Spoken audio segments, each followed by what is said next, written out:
first time.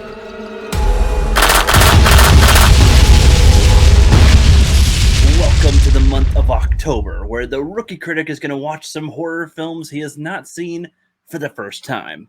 I don't have a full-on format on the look that I was going to do here. I'm trying to go with the Halloween vibe here, but I don't really have that much Halloween-y stuff. And I have an orange t-shirt. That's Halloween-y, right? Kinda.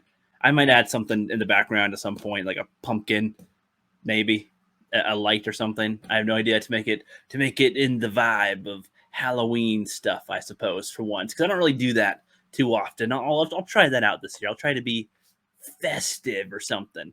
Anyway, that's just for the first time watching. But today, I started out watching The Mist, the first horror film on the list I'm going to be checking out, as I'm going to be checking out quite a lot this month. The Mist by Stephen King, directed by, I'll put the name up because I forgot who directed this, but I think he did The Green Mile and something else. So not a bad resume from what I remember. And first thing, honestly, before getting into this too hard, did you guys know that freaking Star Killer is in this from The Force Unleashed? From The Force Unleashed. I had no idea he was like an actual actor. I thought it was just, some actor for a video game, whatever. Never see him again after that. No, he's actually a little small-time actor. He's in a couple of stuff. Who would have known? Who would have known? And then The Punisher is in this. Oh, man, I love that freaking Punisher movie, man. Freaking great. Every time in this movie, I'm like, where are your guns? You need to be blasting heads off with, come on. You got to have your stash somewhere, man. Somewhere. This is like a spinoff of The Punisher, right? Where he's, in his own town trying to restart a family or something. Nope. But nope. But that's okay. Anyway, so let's start talking about The Mist. It opens with a opening similar to Twister. Oh, that's the vibe I was getting right away, because that's how Twister starts, essentially. I was waiting for somebody to be lifted off into the wind, or have somebody, say, oh, we got cows. But nope, a tree comes in, flies in, storm blows over, and you can see there's some mist, some odd mist in the distance. But he's going to go to town to go get some supplies, and he's going to stop by his buddy's house first and, take him with him. Go for a little trip down there, and there's a lot of people that are going to the store as well because the storm just hit, so they're going to restock on some supplies and tools they might need and whatnot. It makes sense. And as they're driving on by, they're seeing some normal like electrical stuff going by, people going to fix some things most likely. But then they see some army trucks, and it's a little bit of an eyebrower. And there's somewhere in town there's like a nuclear plant, or there's some type of a power plant or something that they're kind of thinking that, okay, there's whatever happened, it's probably something's wrong with that. They're going to check that out. And then we get to the grocery store, and they talk to some characters in there a little bit. There's a lot of people in there because they're restocking their food and stuff, restocking their fridge. That makes sense. But then there's some guy running out from the parking lot, running in saying that something in the mist got his friend or something. I forget specifically, but he seemed freaked the hell out. And this one guy is like, oh, they're like, we gotta stay in here. This guy's like, no, fuck that, I'm going. And he goes in his car, and I think we hear him scream.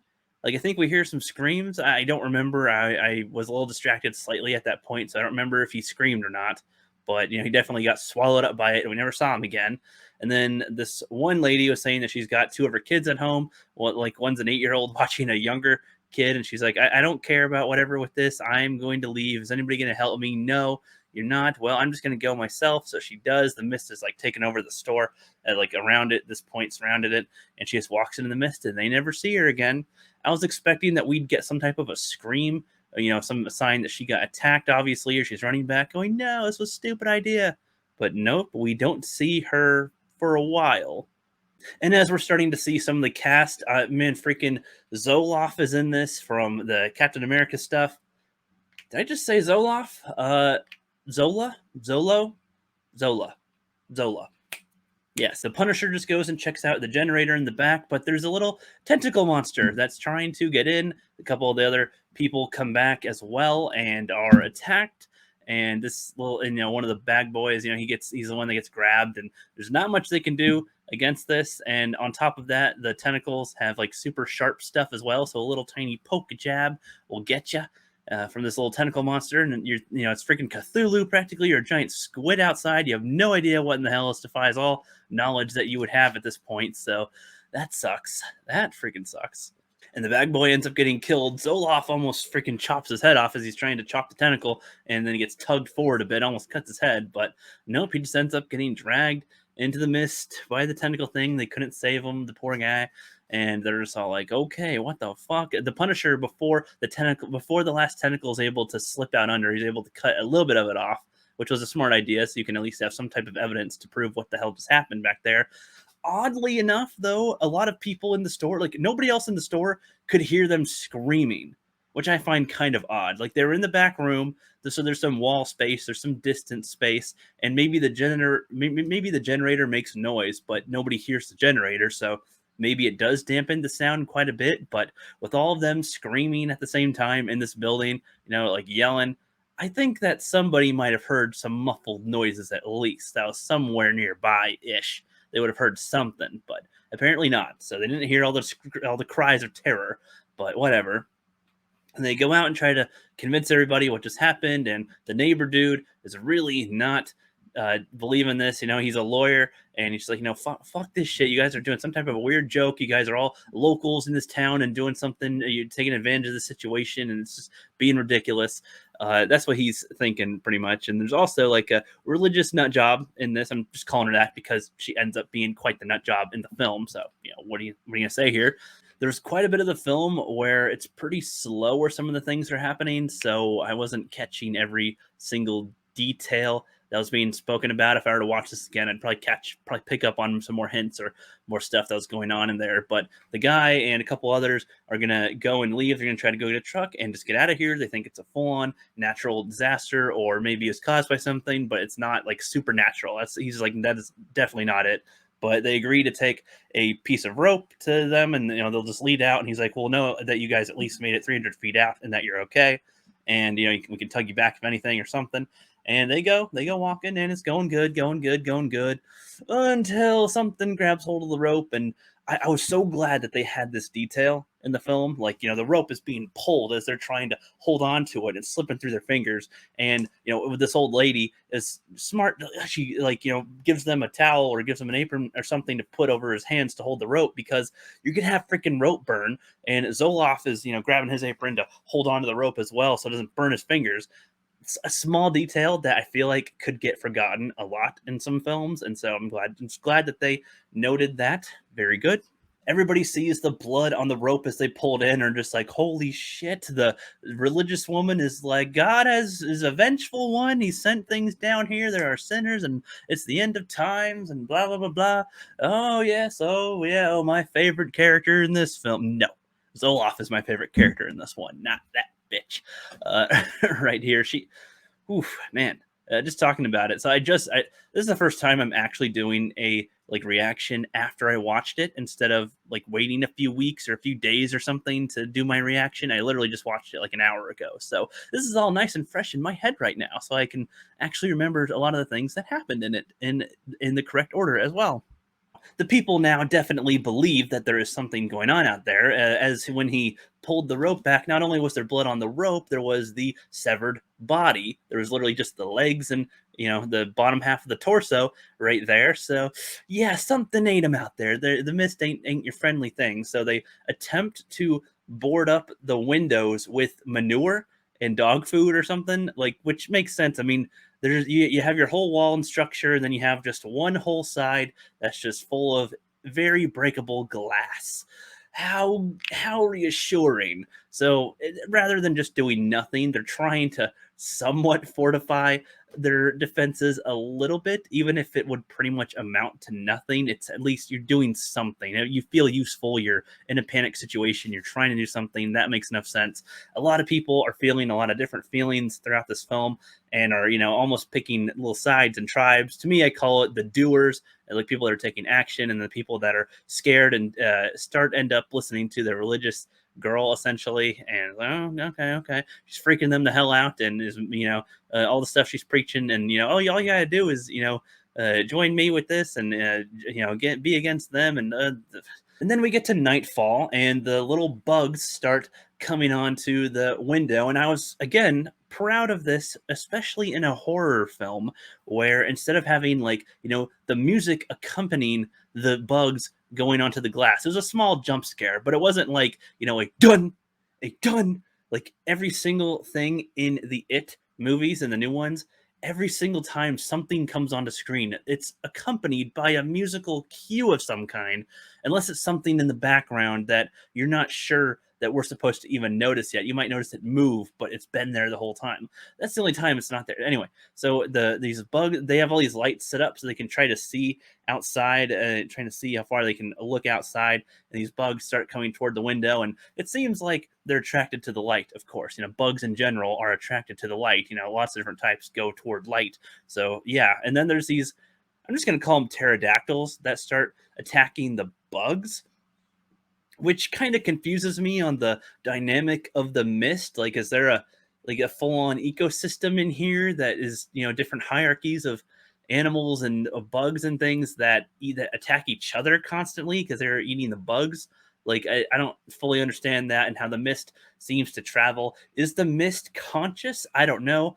I'm definitely going to be checking out quite a few YouTube videos that go into some of the lore that know more about this stuff, because it's based on a book. They try fighting off these pterodactyls and everything, and they got a little mop, and they are able to set that on fire at some point and burn one, but it's not going so good everywhere for everybody. One of the little bugs that seem like they're kind of harmless, I thought they were going to be harmless bugs that are just big and scary looking. Nope, one of them bites one of the bad girls, and ends up she gets all swollen faced and dies from the bite. And it's like, okay, those little things are also a menace, not cool. And people are trying to squish them and trying to kill them as best they can. Everybody in the whole store is trying to do something. And this one guy is able to light his mop, but knocks the bucket over, and there's like lighter fluid everywhere. It's just like, boom, catches, almost lights the whole store on fire. He is lit on fire himself. Crazy little situation there. So they got to deal with all these different things going on. And then the little kid, the son, is trying to see his dad or something. And Zoloff is freaking the hero of this movie that we need. He's the one that's got the gun, and he's shooting it, trying to kill it, and saves the kid. Of course, man, my freaking, he is the hero of this film. The Punisher is close, but Zoloff takes the cake. And then as the religious part of the store is starting to really follow the one woman, they end up finding out that the soldier, they go try to find where the soldiers are because they don't seem to be in the store or around anywhere.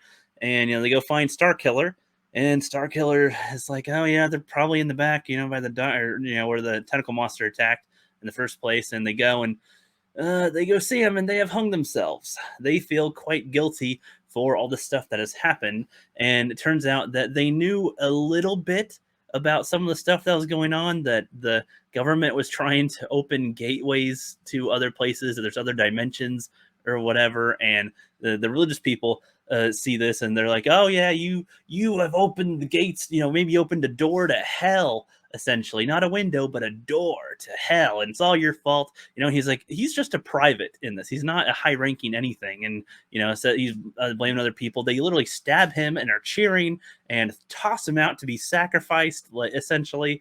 And it's like, oh shit, we have gone into crazy town here. Gone into crazy town with this. The religious lady has gotten full control, essentially, of the store. Just a few people that are, on the rational side at the moment with this. Though some of her logic isn't horrible, I'll admit. Some of it is not that bad. And I guess I forgot to say before this, because I did actually, even though I just watched this, I wanted to get to this point first, but I wanted to flip it. Okay, so before this scene right here, we have the spider scene, the like skull face spiders. A couple of them try to go out, and they try to go out and get some medical supplies, because the guy that just burned himself from the pterodactyl attack and everything, the one girl that died, there's some people in there that might need some medical stuff. So they're going to go to the pharmacy that's nearby. They end up making it to the store just fine, but it is all webbed up on the inside, a lot of spidery stuff. And some of the guys that went out earlier, including the neighbor from before, are tangled up in there. And yeah, he's like, oh, they did this, and that's how you know that the soldiers were to blame. That's what he was referring to with it. And yeah, he ends up dying. A bunch of little spiders come out of him, and it's all gruesome and gross. And the spiders have these weird acid webs that burn you quite a bit. So it is a little contradictory, because it wraps things and doesn't burn them, but then sometimes it does. So do they have like different web cartridges? Like I have my this web, this webbing, this webbing, this one burns people, this one sticks things together, this one is strong as steel or something. Like, I don't know, it seemed like they had some different abilities, and they're all trying to attack these things as best they can, but they're killing some of them, but there's a lot of them, and they are quite durable, and they're trying to dodge their very lethal webbing. So a couple of them get taken out in this place, and the rest of them are able to get away, and then that's when the following scene happens. And one of the guys that was on their team was totally like, oh no, we are, yep, he totally believes in he's buying the Bible stuff now, or at least that the crazy religious lady's talking about. So he's totally on her team now, completely. And after this point, it's quite obvious that they're willing to sacrifice people to the monsters outside, to the mist, essentially, to like appease the gods in there and whatnot. I mean, because at one point she felt so. What fueled her with justification, essentially, was one of those bug things that were flying around that killed that one girl. Flew up on her, and she was just like, "Oh, she's saying something, praying," and then the bug just flies off of her and goes away. And so she's like, I am right. I am the good one. God has spared me. And everybody thinks that she's predicting stuff. So that's how she ends up getting so much power, I guess. And the Punisher and the crew are like ready to leave. They're about to make a run for it, essentially, to a vehicle to try to get the hell out of here so they can do something rather than either stay and be eaten or be sacrificed one by these freaking crazy whack jobs. Now the whole town has been turned crazy. This is over just the course of a few days. And what's even more nuts is like, so they're kind of aware of this was a plan, and they all have like knives at the ready, like all the other people that are surrounding them. And she's, it was one thing. I assume that they were all ready to kill like the Punisher, for example, or to kill one of the adults. But like, she says, bring me the boy and the whore. And everybody is like totally game for it. They were going to sacrifice the child and the girl who's not the mom. It just, I almost in my head replaced her as the mom because she was here the whole time and like hanging out with the kid. So I wasn't sure about that. But everybody's like willing to kill and willing to sacrifice the boy. It's like, dude, people going this insane. Jesus. All right. But then our hero of the film, Zoloff, is able to blop, blop, blop her and take her out. And I was so satisfied with that. Thank you, Zoloff. Thank you so much for that. Thank you. Thank you. Best character for that alone. So then our crew make their way outside. Everyone else stays inside the grocery store. And pretty quickly, there's a couple of the spider things. There's one of the big dudes coming around. Zoloff gets killed, unfortunately. No, sorry. He gets killed. God damn it. God freaking damn it. He got killed. A couple of other guys get killed, the biker and whatnot. They get separated. And our guy and so it's our Punisher, the whore, the kid, and two old people that were pretty cool and trying to do things with the team the whole time, on their side. And they're about ready to go, and they kill one more little spider thing and they take off, and they seem to be in the clear. They seem to be in the clear.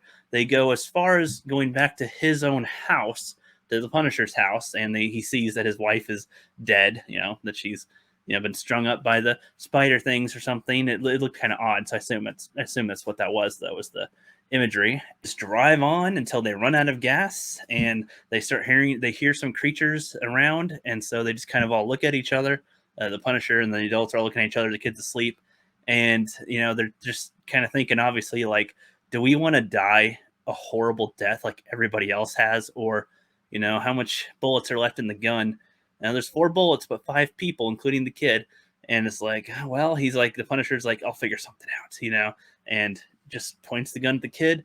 They don't say a word about what they're doing here, really. They don't say, about all this stuff. That just they convey it well enough that you can put 2 and 2 together. And then they cut away and they show the car, but they're not showing the shots get fired off, but they're showing the flash of the gun in the car. Boom, boom, boom, boom. You get 4 shots. And then, he's just distraught as hell. He just killed his own son. He killed this girl that he kind of likes. That was hanging out. That was nice. Killed the 2 old people that were cool. And he's just like, fucking, he goes outside and he's just ready to be killed. And then the military shows up and the fog is cleared on his end. Yay! They're here. Saved the day. Fuck. I knew of this ending before I watched this. I got that spoiled for me a long time ago in a clip I was watching from some YouTube video. So I did know about that ending, but I wasn't sure if it was this film until, about 20 minutes left to go. And, but still to see it, it's like, man, what a dour ending to a film. That is ballsy. It's not a happy, oh, yay, it's all over, hooray. It's like you were just about to be saved, and the last of your little survival party could have made it happily just fine, but nope. And now you've got to live with having just killed these four people. Your son being the main one, of course. Fuck. That's a fucking ending. And that one chick from the beginning that I said gets away to go to her kids at the start of the fog stuff. She is in a truck. She's in a military truck with her kids, and drives. And they drive on by, and it's like, man, just think if they all went with her at that time, they all could have maybe gotten out of this just fine. But nope, nope, nope, nope. Man, like honestly, this is probably top 10 of the endings that I've seen of films and TV shows combined. Like this was a way to end a film. Like I think that there's a lot of parts in the movie that were kind of a slog to get through, but the ending makes it stick the landing, I would say. And again, so for people that don't know about this with me, I'm not the biggest fan of horror films, but this one's pretty good. This one's pretty good. I don't know how much I'd say it's great. I mean, there's a lot of parts of this that reminded me. It looked like a good budget film that had like mixes of, a cheaper quality one, but it was 2007, so different stuff going on at the time. But the psychological factor plays a good role in this, and I think that's what had me invested, especially the ending. I mean, to think about what this dude's gonna go through after all that, like, damn. And not only that, like, what about the people in the grocery store? Now that that's all done, the military's cleaning up. Are they gonna be devout religious people now? And like, what? How is their lives gonna change? I wouldn't mind if there was like a follow up hour-long film that goes into what happens to these people after the Mist event. Damn, damn. So yeah, the Mist was a decent one. Is a decent one. I wouldn't say it was great. I don't know if it compares as much to The Thing or They Live. Those two are my top two horror films at the moment. But this right now, I'd say it's in the top 10. In the top 10, pretty good, pretty good. Anyway, I'll see you guys on the next one.